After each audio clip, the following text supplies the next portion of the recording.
वर्धा येथील जिल्हा सत्र न्यायालयाच्या आवारात जिल्हा विधी सेवा प्राधिकरणाच्या वतीने आयोजित लोक अदालत यशस्वीरित्या पार पडली। या लोक अदालतीचा उद्देश प्रलंबित प्रकरणांचा त्वरित आणि सौहार्दपूर्ण निपटारा करणे हा होता। लोक अदालतीस नागरिकांचा उत्स्फूर्त प्रतिसाद लाभला असून विविध विभागांच्या सहभागामुळे अनेक प्रकरणे निकाली काढण्यात आली।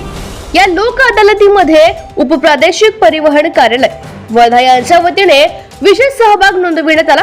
उपप्रादेशिक परिवहन कार्यालयाच्या माध्यमातून एकूण 15 प्रकरणे निकाली काढण्यात आली। या प्रकरणामधून तब्बल 1,92,000 रुपयांचा दंड वसूल करण्यात आला।